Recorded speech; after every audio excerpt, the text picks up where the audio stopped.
Hai cerrato con la coda e hai video partito. ¿Cómo? Tu video utilizzato. Dale. Eh,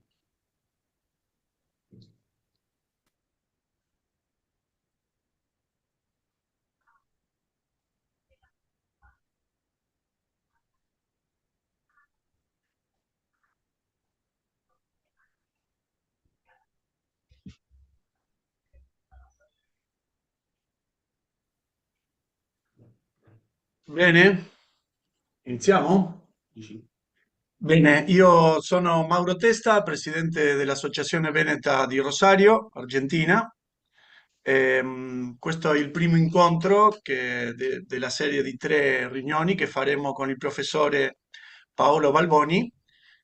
Non occorrono le presentazioni con lui, infatti ci sono oltre 220 iscritti a questo corso, da più di 15 province dell'Argentina, anche dall'Uruguay, Perù, Brasile, Messico, Venezuela, Cuba, Spagna, Italia e forse mi dimentico anche qualche paese, ma è stato veramente per noi un successo, che è tutto grazie a Paolo, alla sua disponibilità. Ci siamo visti a marzo, nel mese di marzo a Venezia, e lui subito si è messo disponibile per fare questi incontri. Io non voglio aggiungere più parole perché tutti vogliamo ascoltarlo. Se ci sono qualche domande potete scriverle sulla chat. È previsto un terzo incontro il sabato 6 luglio perché Paolo risponda a tutte queste domande. Oggi abbiamo tutti i microfoni chiusi, ma potete scrivere queste domande, poi faremo un riassunto e lui le risponderà l'ultimo incontro. Ehm, Ringrazio Ramiro Ortega che è qua con me, docente di italiano del Centro di Italianistica, anche perché ci sta dando una mano molto grossa con la tecnologia. Poi c'è Silvia Garzia, Franca Lavarello, docenti di italiano della nostra associazione, e anche Marisa Baron, fino ad oggi presidenta anche della Fedilcit. Vorrei chiedere a lei 2 parole di saluto. Questi incontri sono anche organizzati dall'Ateneo Veneto, Ateneo il più antico centro culturale di Venezia, dove Paolo anche lavora, è patrocinato dalla Fedilcit, appunto, e dal Consolato Generale d'Italia a Rosario. Gli incontri sono gratuiti e alla fine daremo un attestato di frequenza, e per questo vi chiediamo di scrivere il vostro nome nei commenti, nella chat di Zoom, e per quelli che ci seguono. Mm. È un po' instabile il collegamento, mi dispiace. Nei commenti Mauro, Marisa? sì, abbiamo delle difficoltà per... Bene, allora, buonasera a tutti. Io solo poche parole. Innanzitutto ringraziare gli organizzatori, e un grande e enorme grazie al professore Paolo Balboni per questa opportunità. Grazie a tutti i presenti. È un sabato pomeriggio, tanta gente online, è incredibile, sono veramente contenta. Bene, sapete che l'associazione La Famiglia Veneta di Rosario è un'associazione leader nella nostra città, e io che rappresento in questo caso fino ad oggi, come ha ben detto Mauro, sono presidente fino ad oggi della FEDILCIT, la Federazione per la diffusione della lingua e della cultura italiana, e anche, come lo dice anche il suo nome, una federazione che ogni anno si occupa di diverse iniziative di formazione per i docenti, per gli studenti, allo scopo appunto di continuare con delle attività di aggiornamento e di perfezionamento, tanto difficile a volte, essendo così lontani dall'Italia, ne abbiamo tanto bisogno di aggiornarci e perfezionarti. E perciò ringrazio enormemente il professore Paolo Balboni per questa opportunità. Grazie per condividere con noi il suo tempo e le sue conoscenze. Non voglio dire altro, grazie a tutti e buon proseguimento. Grazie. Grazie di tutti questi Bene. saluti. Ehm, Condividere le vabbè. conoscenze è facile, condividere lo schermo sarà più difficile ogni tanto.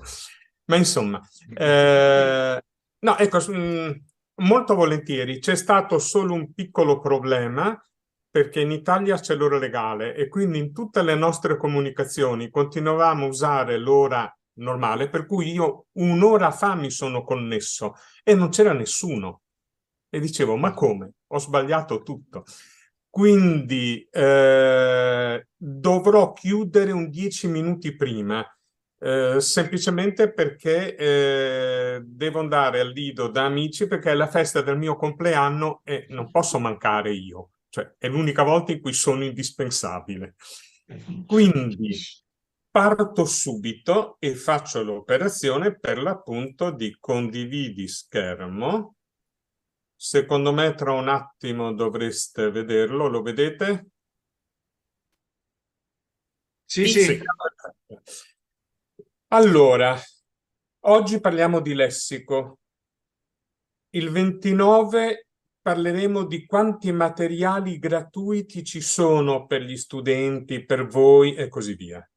Il 6 luglio non solo le domande scritte, ma anche semplicemente accendendo il microfono e facendo una domanda. Se so rispondo, se non so studio e poi rispondo.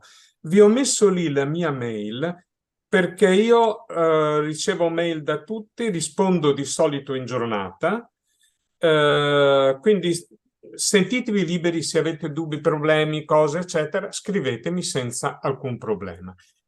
Il lessico l'ho definito un problema tempestoso. Perché? Perché è uno dei grandi problemi che nessuno affronta mai nei libri di testo e così via. Quindi cercheremo di vederne qualcosa. Qua io però devo precisare, l'ha già fatto il Presidente, che vi parlo anche a nome dell'Ateneo Veneto nel mondo. La volta prossima vedrete che cosa c'è tra i materiali.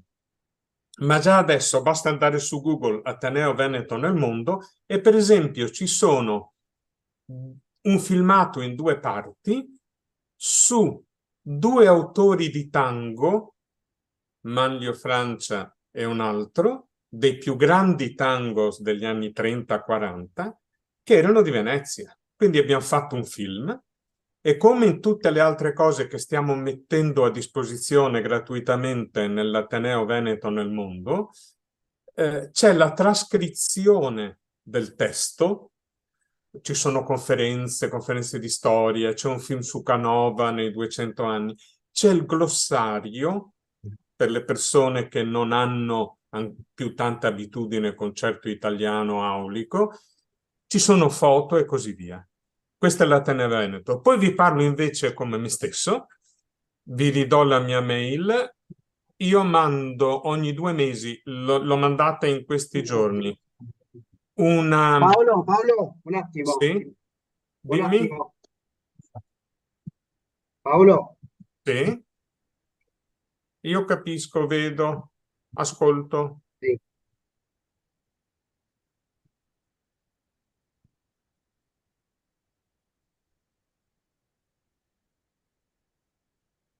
Mi dite voi quando devo andare avanti?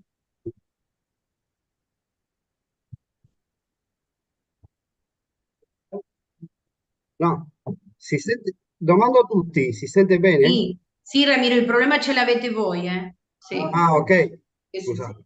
Sì, è un problema vostro. Perché voi siete in 2 in una sala, quindi No, forse vi siamo rubate in... il No, segnale. abbiamo spento Ah, l'altro computer, ah. perciò.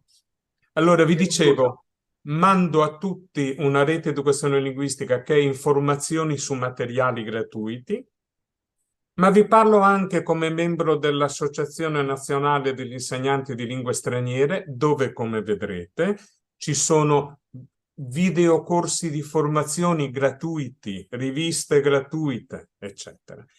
ma anche mi sono messo la foto perché io ho fatto le scuole elementari a San Miguel del Monte e poi mi sono spostato a Los Hornos, a La Plata, quindi ho fatto lì le mie scuole.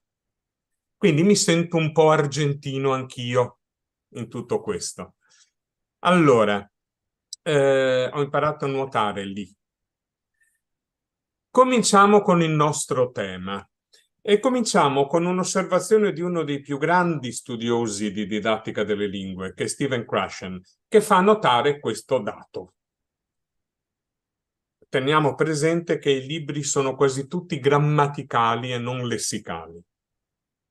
Allora, la frase è molto vera, ma è anche una frase un po', vediamo se ingrandisco un po', è una frase bella, ma c'è dietro un mare di problemi.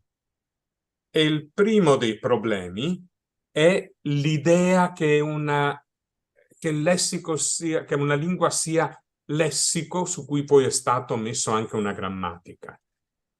Non è esattamente così. E ve lo dice uno che di grammatiche italiane ne ha scritte 5 per gli studenti italiani, 4 corsi per stranieri e questa è l'ultima, che è proprio una grammatica di riferimento. Sono due cose diverse, interagiscono grammatica e lessico.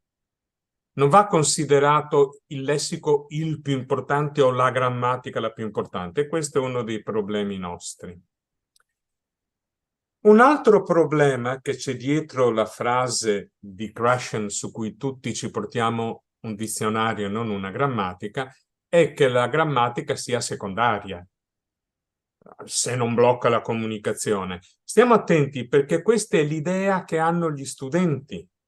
Tutti gli studenti hanno studiato inglese e in inglese, English as a lingua franca, cioè l'inglese della globalizzazione e così via, la grammatica è un optional. Allora, già in inglese la grammatica è omeopatica rispetto alla nostra, ma per chi usa l'inglese come lingua franca della globalizzazione, la S della terza persona, se c'è, è carina, ma se non c'è va bene lo stesso. L'interrogativa con il do davanti, se c'è va bene, se non c'è va bene lo stesso. Allora, finché lo fai con l'inglese, che è una lingua con pochissima grammatica, è molto flessibile, è la lingua più flessibile che esista al mondo, funziona. Quando lo fai con una lingua latina, spagnolo, portoghese, francese, italiano, rumeno, se sbagli la grammatica spesso ti spari perché blocchi la comunicazione. Quindi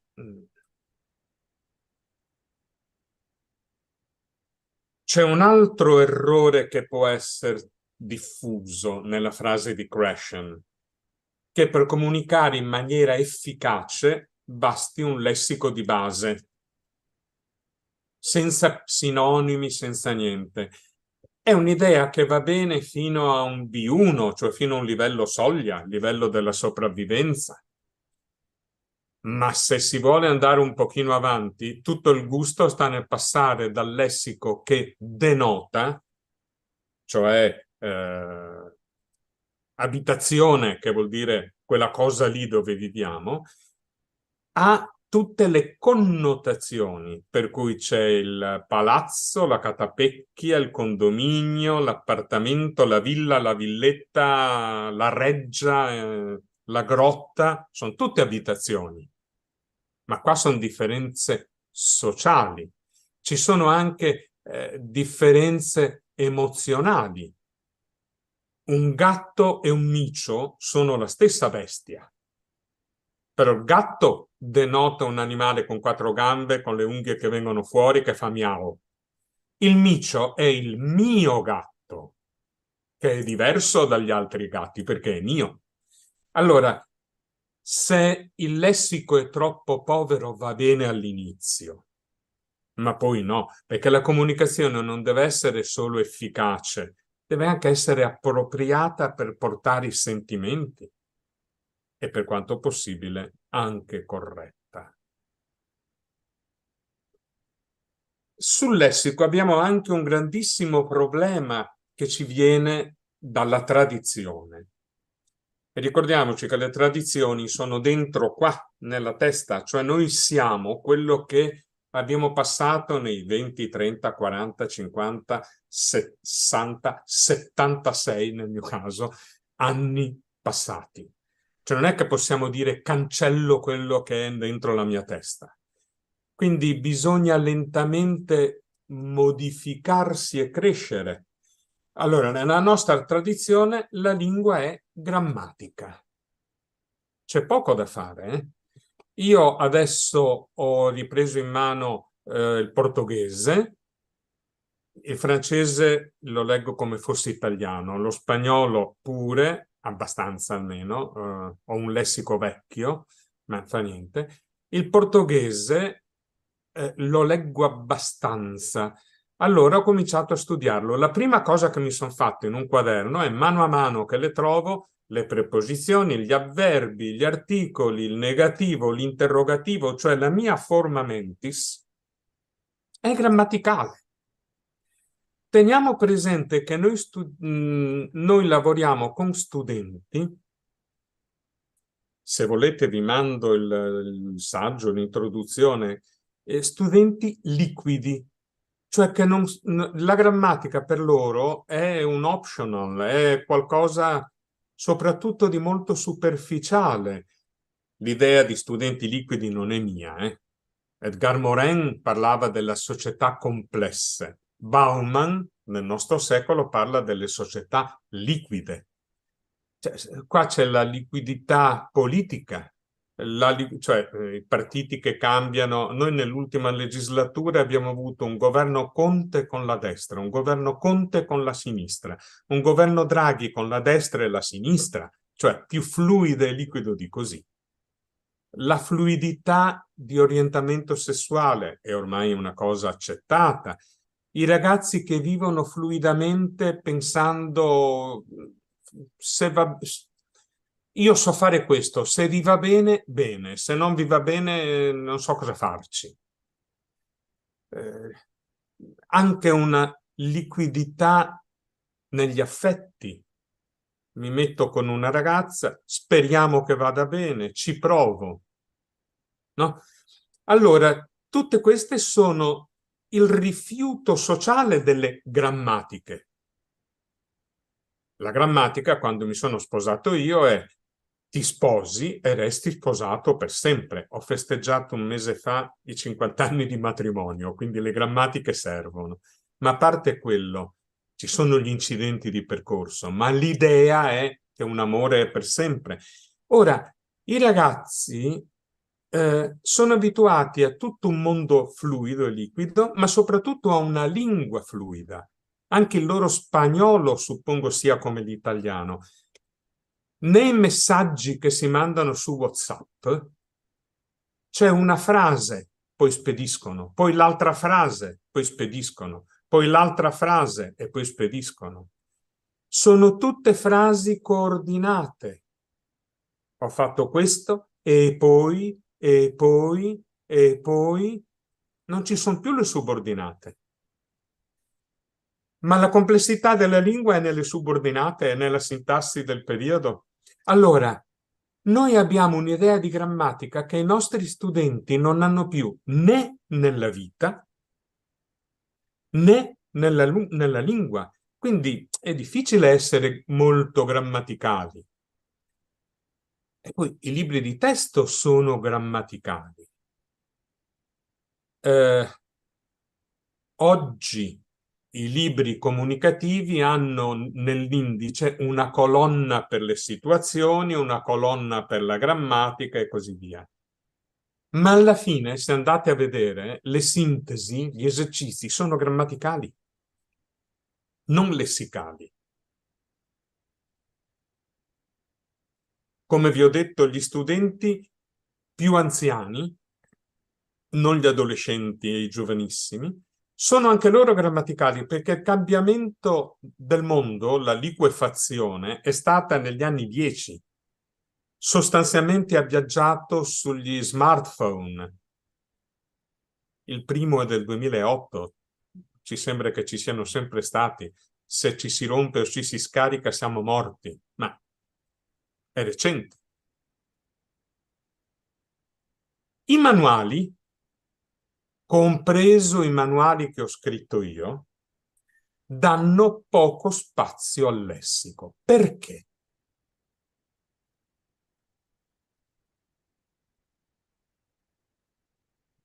Vedremo dopo perché i manuali danno poco spazio, perché chiariamo prima cosa intendiamo per lessico. Allora, chiaramente intendiamo le parole singole.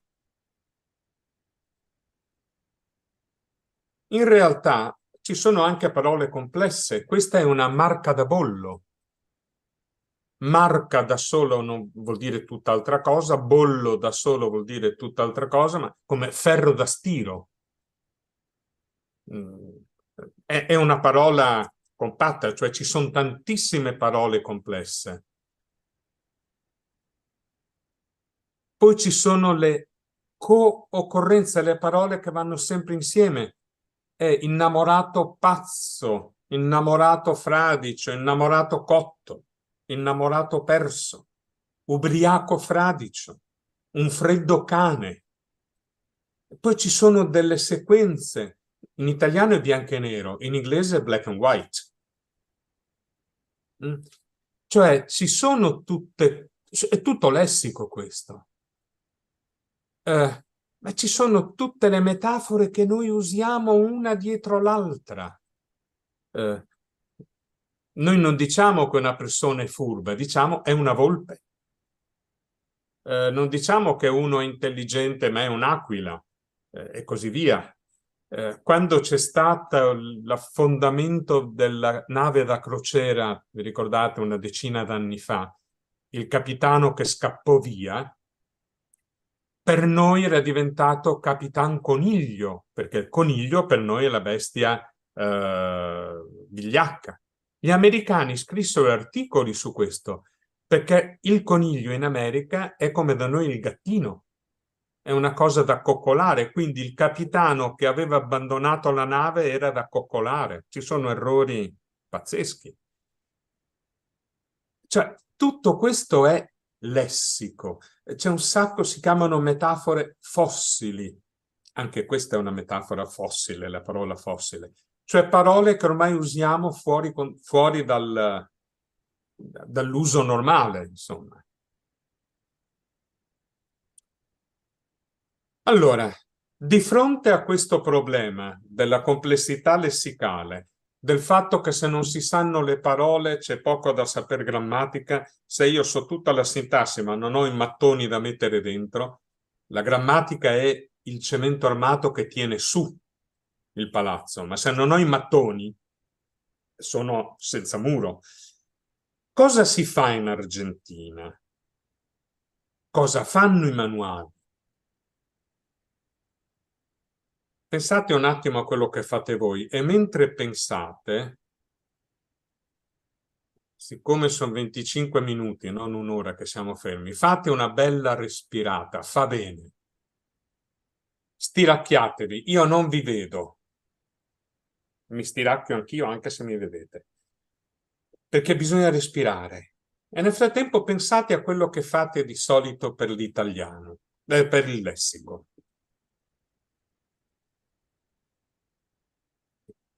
Allora, cosa si fa nella tradizione in Argentina? Cosa fanno i manuali? La foto è chiara, si affidano allo Spirito Santo. Siccome lo Spirito Santo è già venuto una volta 2000 anni fa a Pentecoste e ha fatto un corso di lingue grandioso, tutti capivano tutti, ecco, non è più tornato, altrimenti ci fregava il posto di lavoro. Ma i libri, compresi quasi tutti quelli che ho fatto io, si affidano al buon Dio, sotto forma di Padre, Figlio, Spirito Santo o altri spiriti più o meno benigni, perché il lessico entri nella testa. Si fanno pochi lavori lessicali. Si potrebbe fare di più? I libri possono fare di più? Allora c'è un problema. Io insisto sul lessico da anni, ma ci ho provato ad aumentare il lessico nei libri. Verrebbero fuori libri da 800 pagine per livello. Perché? Perché il lessico richiede molto spazio sulla pagina. Se dovete fare, come si fa soprattutto nelle fasi iniziali, parole e immagini, in una pagina ci stanno 15 fotografie, quindi 15 parole. E c'è un grandissimo problema di spazio. Io ho provato in uno degli ultimi libri che ho fatto a mettere alla fine di ogni lezione, cioè di ogni pezzetto dell'unità didattica, queste sono le parole che d'ora in poi penso che tu abbia imparato. Se non sei sicuro, guardale. Questo potremmo farlo in classe regolarmente. Fine lezione dire, secondo voi quali sono le parole che avete imparato? Condividerle. Si può provare. Però i libri più di tanto non possono fare. Un libro è più o meno 200 pagine, 190 pagine, 220 pagine per livello. E già costa tanto. Una delle ragioni del costo è che vengono spediti e le spedizioni costano più del costo del libro. Quindi se il libro pesa 2 etti, paga poco. Se pesa 1 chilo, paga di più. Poi c'è un altro problema. Il lessico è legato alle situazioni che vengono presentate nei dialoghi, nei video. Quindi, per un libro, fare un lessico diviso per A1, A2, B1, eccetera, diventa difficilissimo perché contano molto le situazioni. Questo può farlo l'insegnante lì. Che cos'altro si potrebbe fare? Possiamo vederlo pensando a queste due cose, come i vostri studenti memorizzano il lessico, cioè come funziona nella memoria, e l'altro è come sopperire, come riuscire a sopravvivere alle mancanze di lessico, perché quando parliamo in lingua straniera quello che ci frega è la mancanza di lessico. Allora, partiamo da una premessa: come memorizziamo? Allora, la nostra memoria, io adesso non vado a tirar fuori il PowerPoint, ma se vi interessa quello che succede nella mente, basta che me lo chiediate per la terza volta e vi faccio 10 minuti su quello con anche le foto. Noi nella mente siamo pieni di neuroni, che sono delle specie di polipi con tante zampe. Spero che non ci sia nessun neurologo lì tra voi, che altrimenti mi sparano per internet. Per memorizzare creiamo delle catene, non so se vedete la mia mano, ma creiamo delle catene in cui si legano le zampe dei polipi. Si chiamano sinapsi. E noi creiamo continuamente milioni di sinapsi, alcune ci restano per pochi minuti. Altre invece che sono importanti le memorizziamo, cioè durante la notte o nelle notti successive, quando c'è quel sonno pesantissimo, la fase REM, Rapid Eye Movement, in cui gli occhi si muovono e se uno viene svegliato sembra di cadere in un precipizio, le sinapsi che devono rimanere vengono coperte da una guaina di zucchero, esattamente come la plastica intorno ai fili del nostro computer. E allora si creano delle sinapsi. Le sinapsi della lingua, se mi guardate, vedete, sono qua sopra l'orecchio sinistro e un po' più in alto. E quando impariamo lingue nuove, vicino ai nostri centri della lingua materna, aggiungiamo delle aree. Questa memorizzazione è legata a due cose. Da un lato a degli ovviamente si basa sulla nostra conoscenza del mondo. Possiamo ricordare solo le cose che conosciamo, quelle che abbiamo capito. Per quello che Krashen dice che insegnare una lingua è anzitutto insegnare a comprendere. Se tu una cosa non l'hai capita, non imparerai mai. Ma una volta che abbiamo imparato a comprendere, quindi che quelle cose sono entrate nella nostra conoscenza del mondo, noi la mettiamo in due modi, la memorizziamo. Da un lato, vedete, c'è una biblioteca. Allora, io avevo messo, quando ho preparato questo PowerPoint, un raccoglitore di DVD, che era molto più giusto, ma erano tutti brutti. Allora ho deciso di metterci una libreria e voi fate finta che siano dei DVD, dei film. Cosa c'è in questa parte della memoria? Ci sono degli script, si chiamano in psicolinguistica. Sono dei copioni che noi sappiamo perfettamente, cioè se noi siamo in un bar, noi sappiamo perfettamente cosa può succedere. Se noi vediamo uno che entra in un bar, noi sappiamo che può, anzi di solito, se è ben educato, saluta, poi chiede qualcosa. Il cameriere può chiedere delle precisazioni. Il cliente dà le precisazioni, riceve quello che voleva, chiede quant'è, paga, se è educato, saluta, il cameriere saluta. Questo noi lo sappiamo. Per questo che riusciamo a capire, i nostri studenti riescono a capire i dialoghi che noi gli facciamo sentire o i video. Per questo nei libri ci sono tante foto con la situazione, perché prima di far vedere far ascoltare un dialogo o vedere un video, la cosa fondamentale è tirar fuori quello che sanno. Allora, se nella foto c'è una stazione, che cos'è che si fa in una stazione? Che cosa si può dire in una stazione? Bastano 2 minuti, ma abbiamo tirato a galla quello che sanno. Se poi lo sanno anche in italiano, come si dice treno in italiano, qualcuno lo sa e così via.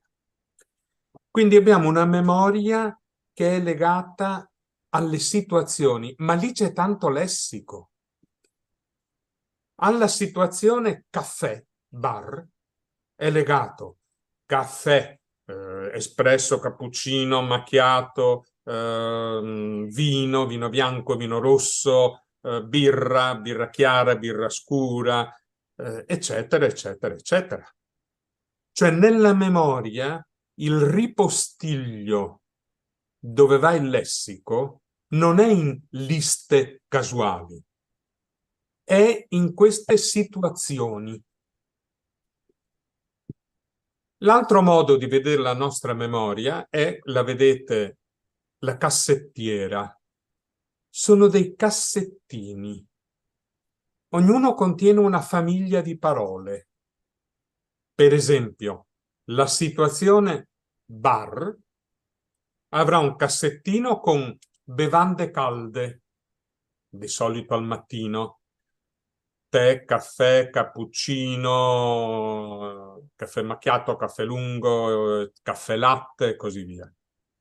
Poi c'è un altro cassettino che è le bevande di quando bisogna dissetarsi che fa caldo. Quindi Coca, Pepsi, birra, aranciata e così via. Un altro cassettino è le bevande alcoliche, che di solito non apro al mattino alle 7, lo apro la sera alle 7. E allora dentro ci saranno cognac, whisky, grappa, amaretto, fernet e così via.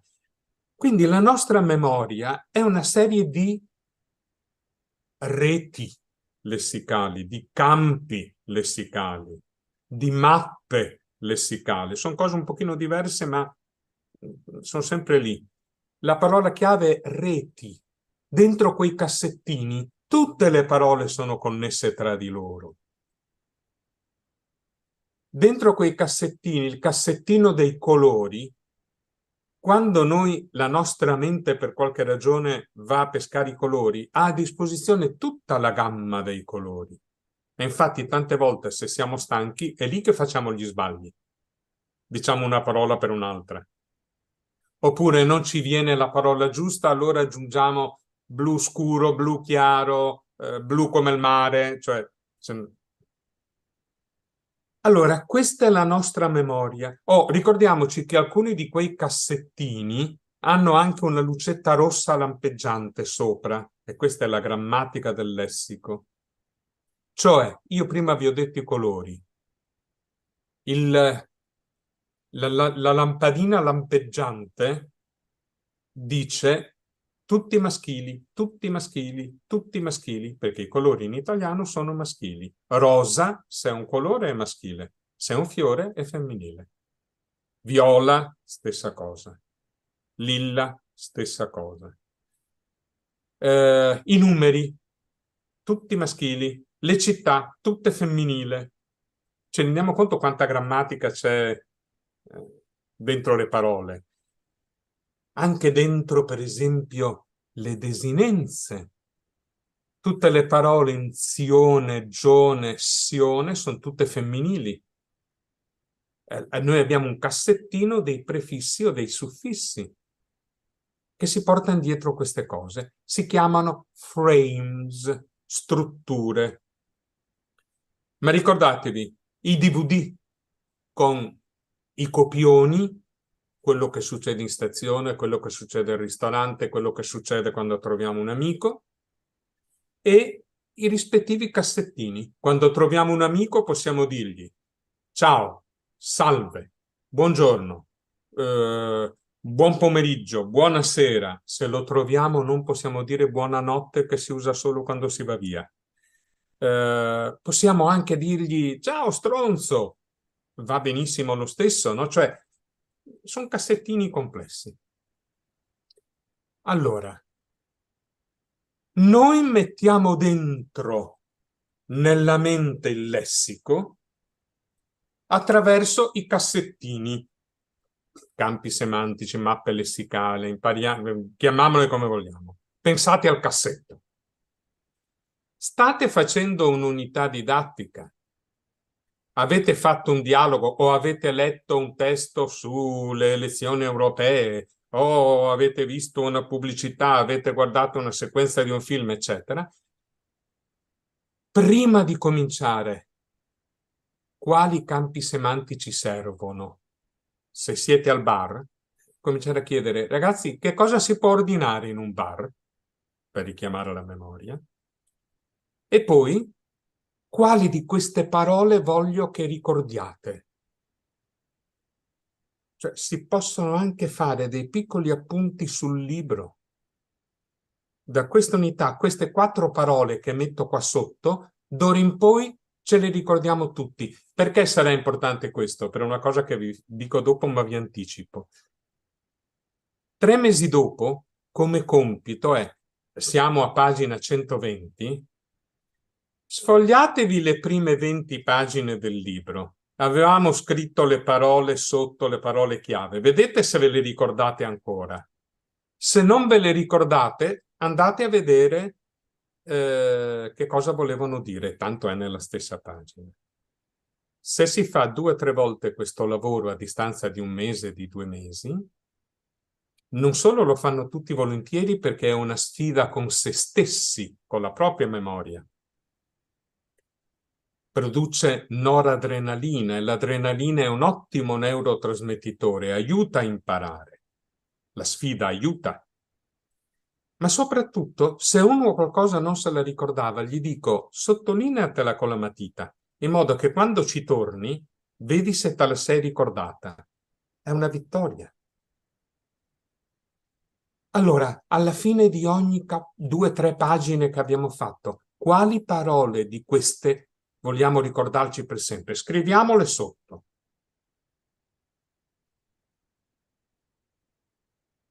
Uffa.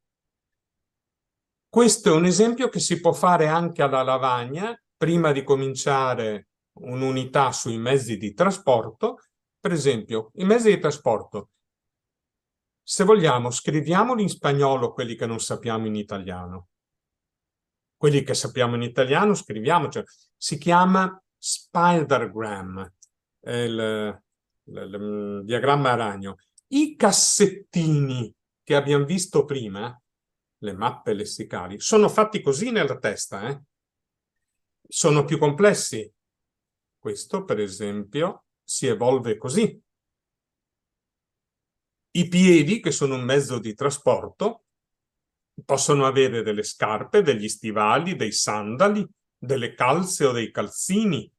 Calzini solo i maschi, calze le donne. Le scarpe, gli stivali e i sandali hanno delle suole. Le scarpe hanno i lacci, le scarpe possono essere da tennis, da seta. Vedete come si allarga. Il treno può essere di prima classe, di seconda classe. Oggi si chiamano anche Smart Business Premium, perché ormai è tutto in inglese. Il treno è fatto di carrozze per i passeggeri e di vagoni per le merci. Ci sono i treni regionali veloci, la Freccia Bianca, la Freccia Rossa, Trenitalia, Italo. Questa è una mappa mentale. Faccio un'unità sui mezzi di trasporto. Tiriamo fuori quello che loro sanno. Perché allora su quella base loro creano le sinapsi nuove e memorizzano. Ma se si fanno un quaderno con queste mappe, si scrivono le parole in spagnolo a matita e mano a mano che le imparano in italiano le passano a penna. Così controlli il tuo apprendere. Io qua l'ho fatto così. I vostri ragazzi sono perfettamente in grado di fare una pagina con scritto mezzo di trasporto e poi di attaccarci anche le foto, volendo. Oppure di prendere una foto di una grande piazza, perché uno si può creare in classe il dizionario visivo della classe, quindi in condivisione su una chat, volendo, in cui si prende una foto da internet, grande piazza italiana con macchine, eccetera, e poi vicino alle automobili si scrive automobile, bicicletta, semaforo, moto. Cioè uno si crea il dizionario visivo, con tante scene. Uno prende un'automobile e scrive vicino alla foto, ma può essere il compito per 3 ragazzi di preparare la foto dell'automobile, la pagina per l'automobile, con scritto ruote, parafanghi, cristallo, tergicristallo, portiera, eccetera. Altri 3 stanno lavorando sulla bicicletta, altri 3 sul treno, altri sull'aereo, e alla fine di una settimana o di 2 settimane dell'unità didattica sui mezzi di trasporto abbiamo preparato 10 pagine del nostro dizionario visivo. Cioè, se lavoriamo sui cassettini, ci arriviamo. La seconda cosa è che si memorizzano sistemi completi. Cosa vuol dire? Non si imparano le parole singole.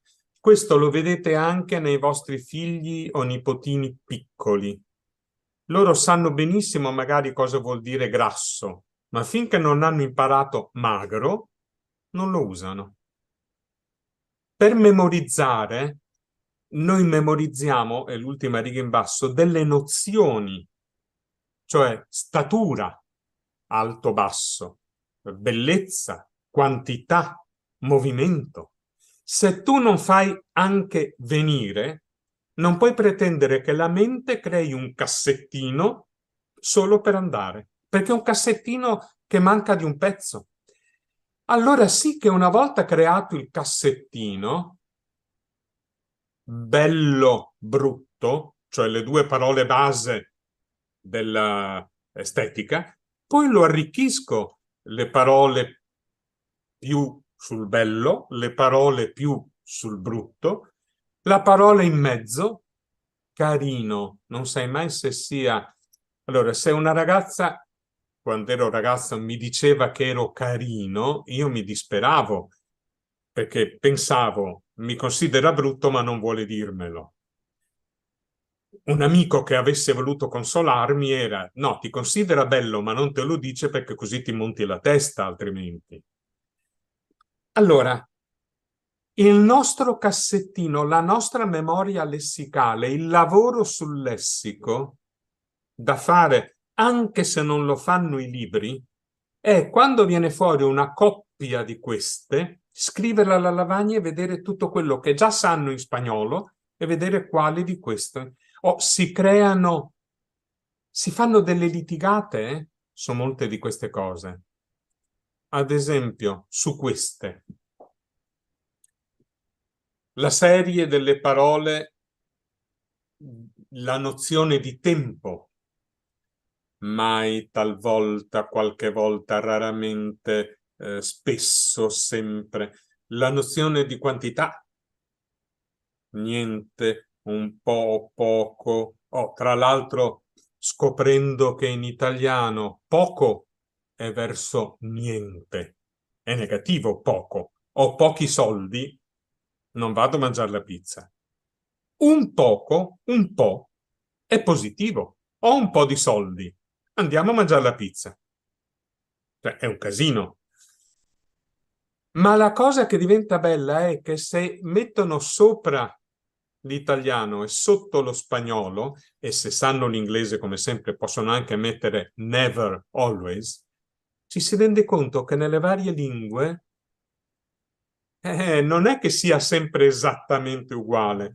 Possono mancare alcuni avverbi, possono essere più spostati, non solo. Per alcuni,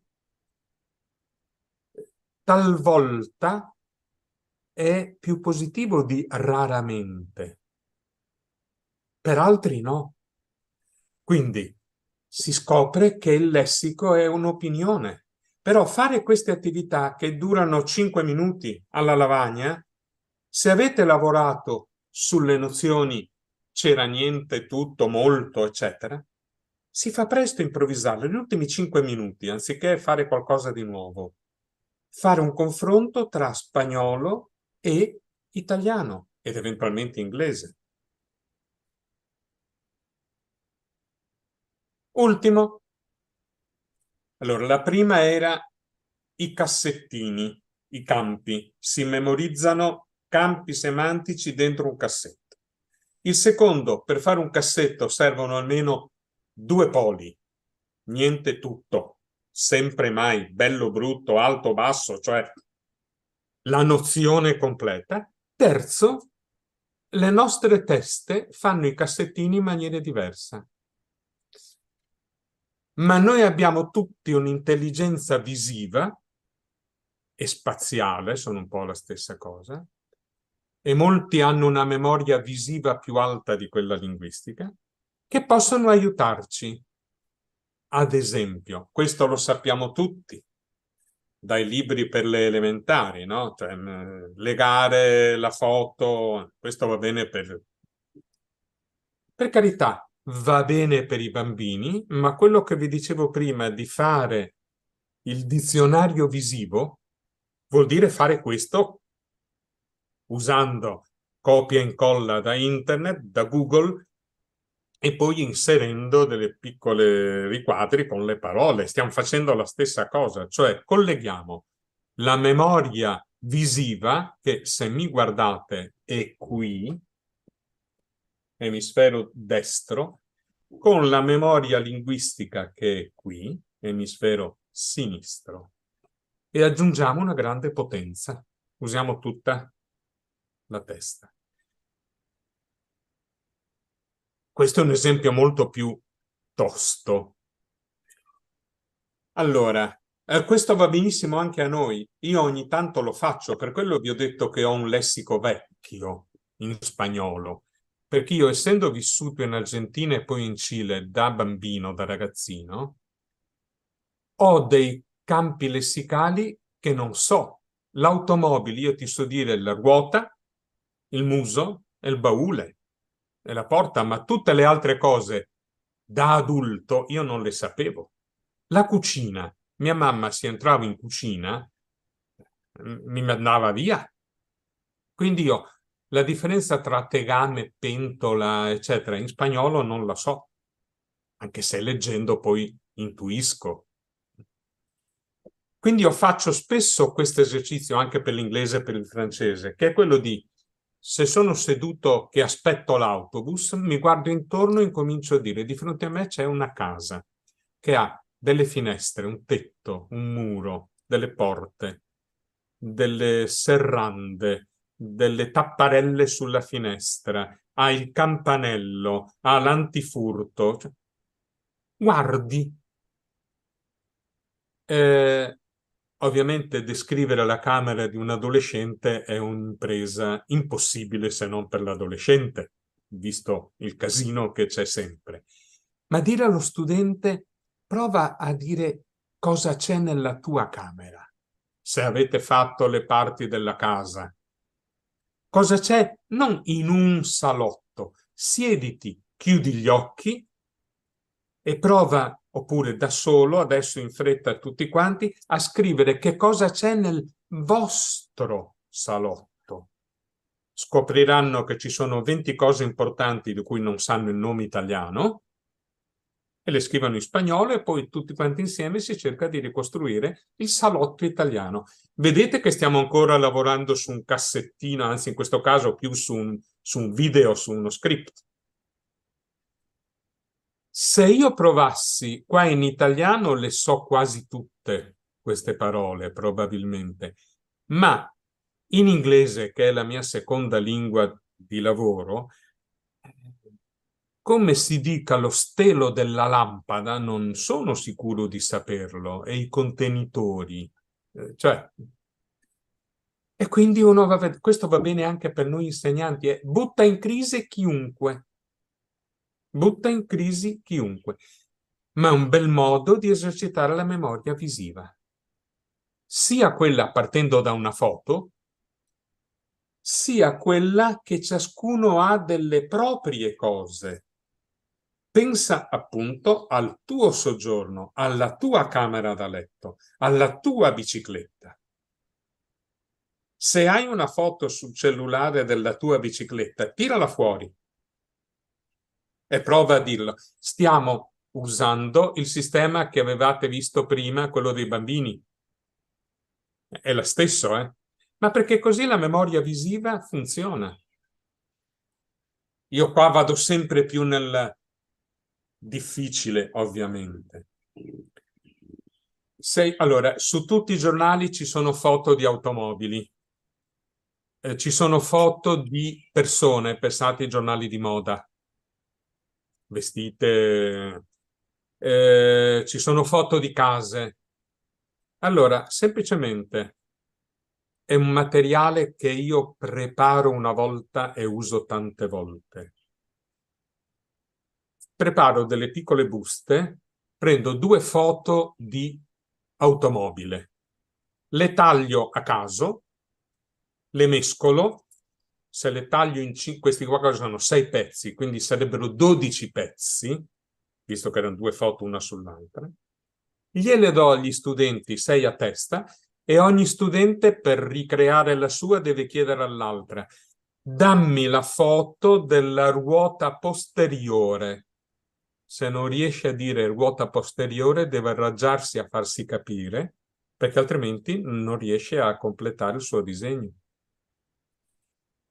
È un gioco, ma ti costringe a distinguere tra la ruota posteriore, che è questa, la ruota anteriore. Non sai dire questo? Puoi dire la ruota davanti e la ruota di dietro, per farti capire.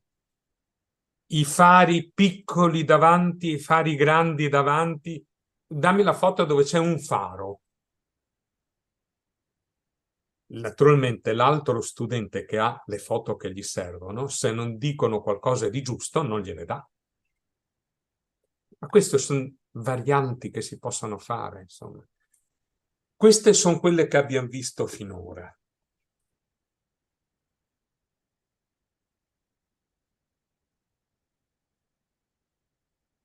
È un'ora che siete qua. Respirare. un bel respiro grande, una stiracchiata, muovere le spalle, che così le cervicali fanno clac, clac, clac, clac. Un grande respirone.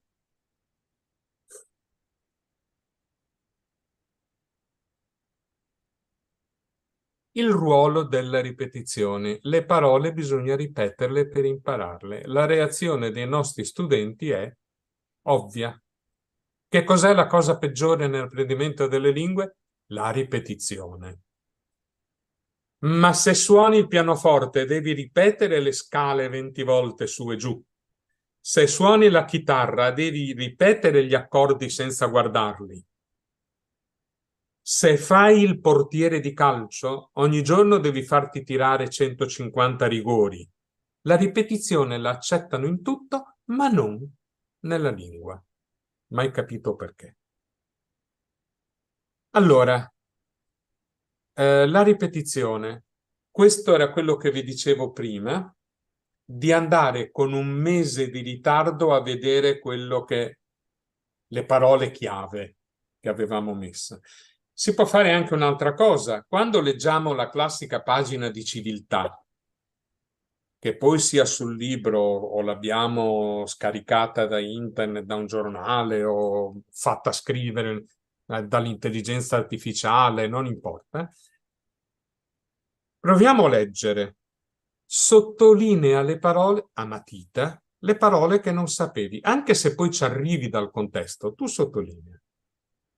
Un mese dopo, proprio come compito, riprenditi quella fotocopia, quella pagina e vai a vedere di quelle parole che non sapevi quante adesso sai e cancella la sottolineatura. Dà una motivazione enorme. Perché?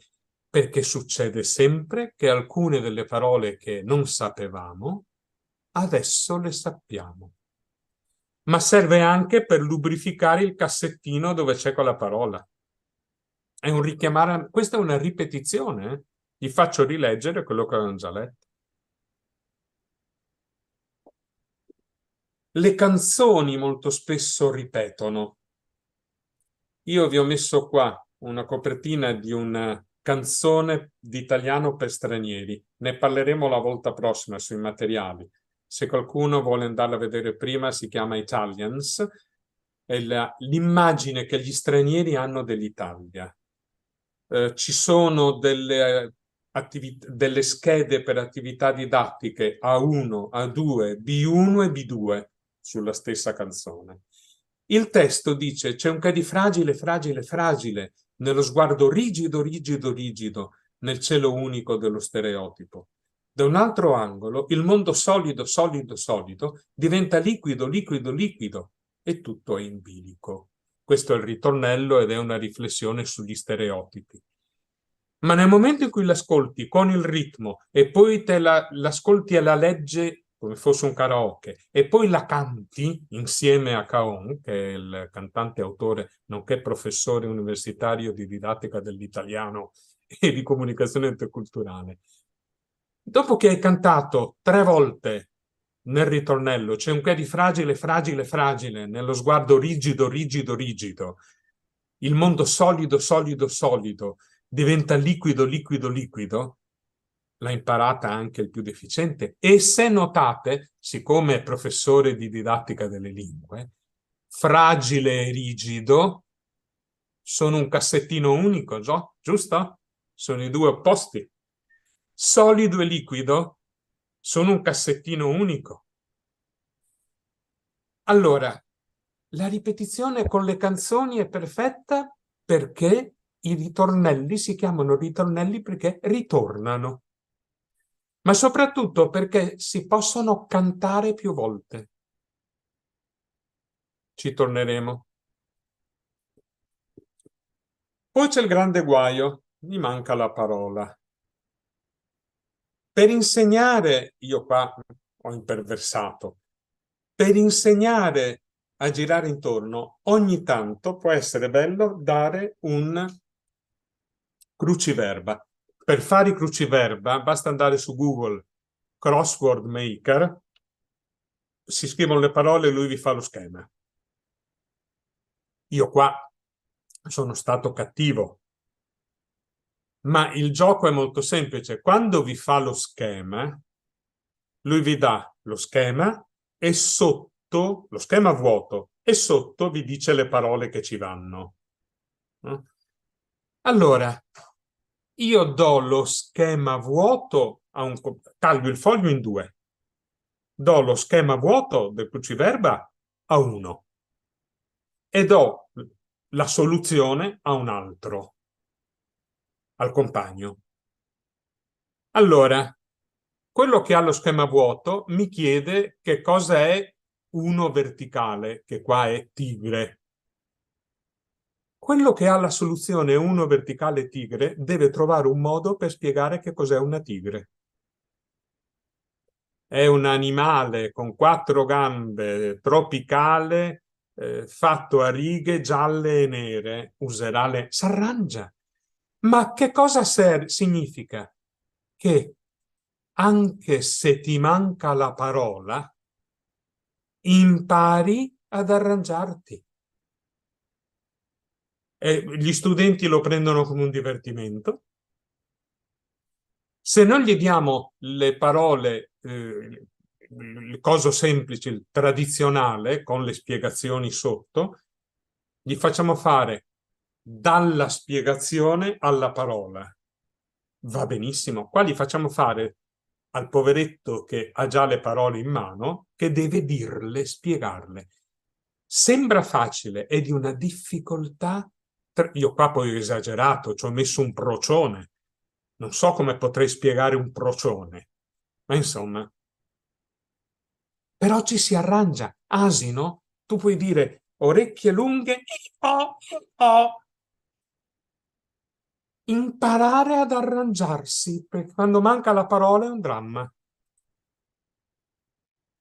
Creare parole con i suffissi. Allora, se sei in un albergo, entri e trovi qualcuno in camera tua, tu urli, c'è un rubatore, c'è un rubatore, la parola è sbagliata, ma intanto arriva qualcuno a darti una mano. E poi ti spiegheranno che non si dice rubatore, ma si dice ladro.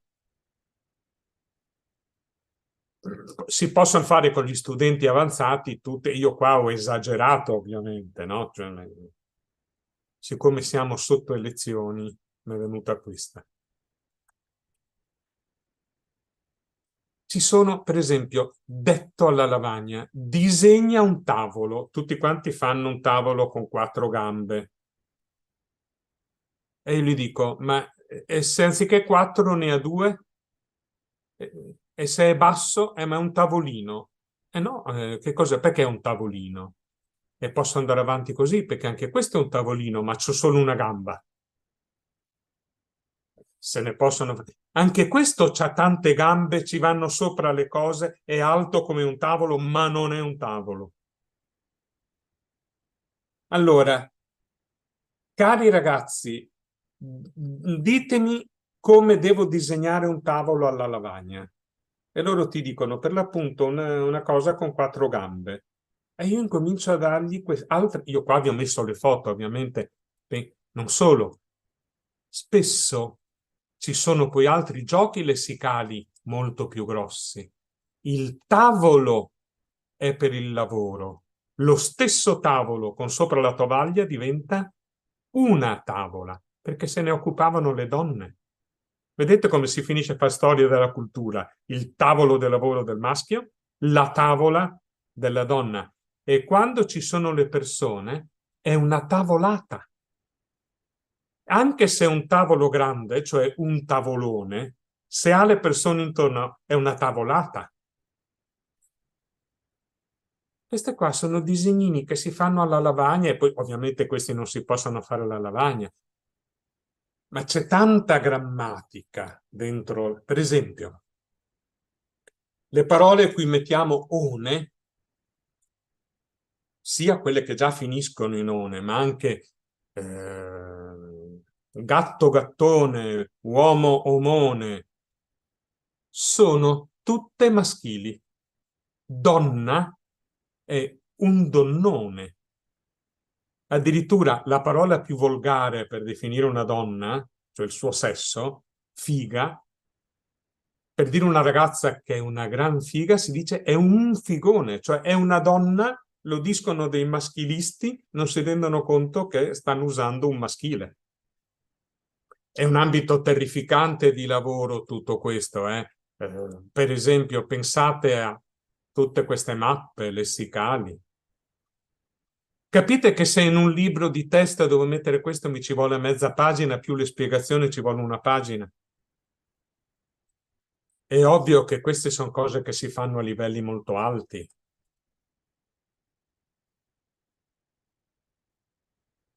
Per esempio, università, esame, roba del genere. Tutte le parole sono uguali. Ma che significato ha, che senso sociale ha università per un ragazzo argentino rispetto a un italiano? L'università da noi richiama regolarmente un palazzo antico in mezzo alla città con grandi scaloni. È così dappertutto? Il professore nelle università italiane, soprattutto i vecchi professori, sono degli dei intoccabili, nessuno gli darebbe del tu, in molte altre no. Dottore, per noi anche chi ha fatto la laurea triennale è dottore. In Argentina com'è? Potremmo andare avanti ore, i colori. Noi abbiamo 4 colori, gli inglesi ne hanno uno, blu, light blue, dark blue, ma blu rimane. I francesi ne hanno 2, azur e bleu. Noi ne abbiamo 4. Questo colore qua in realtà noi non ce l'abbiamo, diciamo azzurrino, è quello delle montagne alla distanza. Le lingue non indoeuropee, il basco, il gaelico, il bretone, hanno un colore che si chiama glass. Loro lo vedono come diverso dagli altri. Come sono i colori in spagnolo confrontati? In inglese c'è la bellissima differenza proprio di percezioni diverse. Questa in cui entro è my home. Questa è una house delle tante. Anche la mia home è una house. In italiano, legno per fare i mobili, legna per bruciarlo, bosco per il legno vivo. In francese tutti e 3 si chiamano bois. In inglese tutti e 3 si chiamano wood. Cioè noi vediamo 3 cose diverse. Gli inglesi ne vedono una, i francesi idem.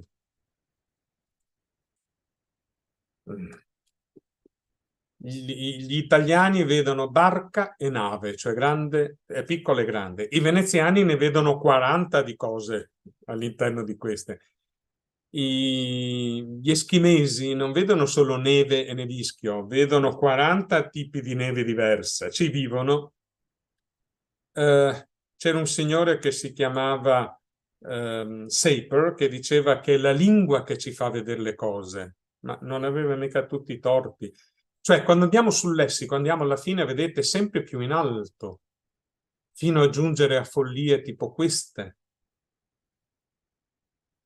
Suona il piano, suona piano, vai piano, un piano inclinato. Ha fatto un piano accurato, una foto in primo piano, vivo al primo piano.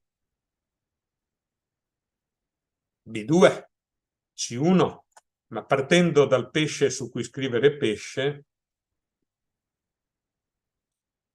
concludiamo, ma prima l'ultima.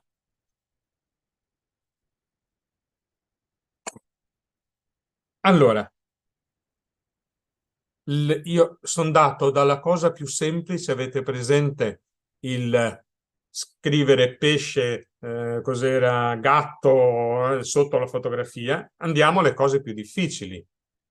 Una delle cose più difficili che è stata cacciata via dal paradiso terrestre è la traduzione.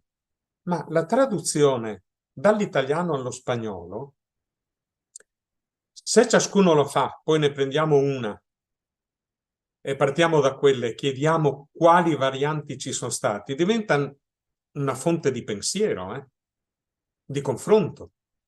Allora, la traduzione fatta si chiede a uno studente che non lo sa prima di mandarla, siccome si va sul lavoro onesto, senza farsela fare dall'intelligenza artificiale. E poi lui me la manda il giorno prima, io la mando a tutti così ciascuno può averla sul computer, sul cellulare, sul tablet o può stamparsene. Poi cominciamo a vedere, a chiedere a tutti, frase per frase, che altre traduzioni sono state date. Cioè l'importante non è tradurre, è le varianti. E vedrete che le varianti sono al 99% sul lessico.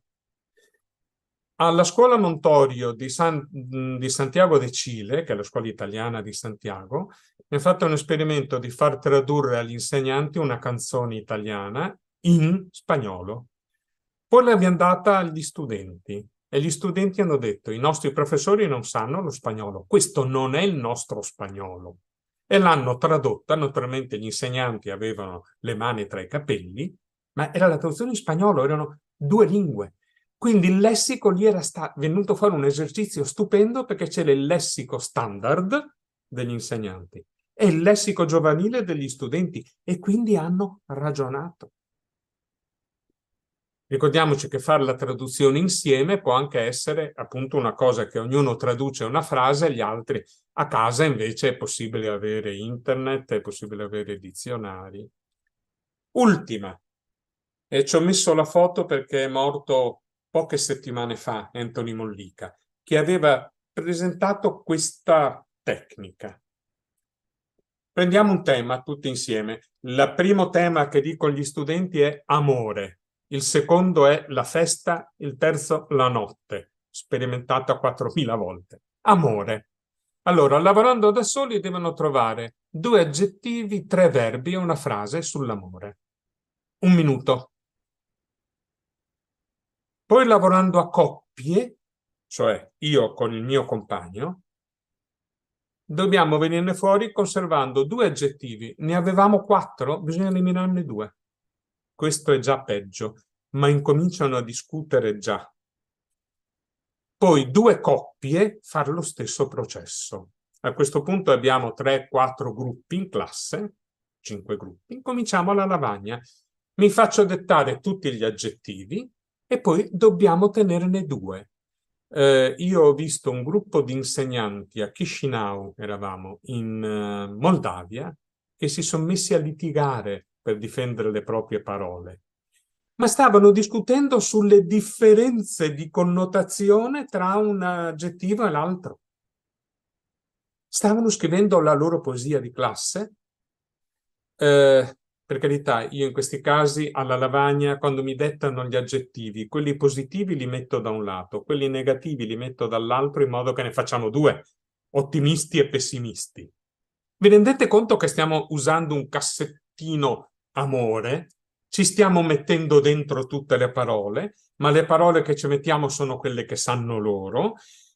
E se non sanno una parola italiana, ma vogliono quella parola spagnola, possono dirla e andiamo a discutere perché, come si fa. Memorizzazione.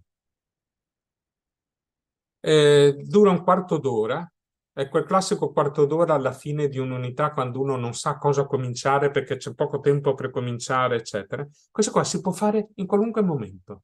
2 aggettivi, 3 verbi, una frase. Vengono fuori delle cose incredibili. Amore, tragico e disperato, illudi, deludi, uccidi. Meglio morire che amare. Questa è la versione disperata che viene fuori, no? Ma per arrivare a quella c'erano 8 aggettivi negativi. Quali tenere? Anthony Mollica era un grande e quindi gli ho messo la foto per condividerla con tutti voi.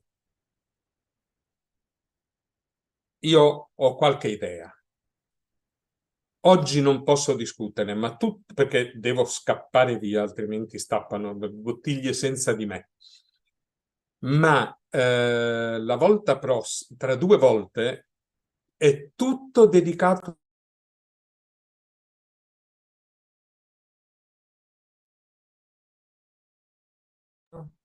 Dicevo, la volta prossima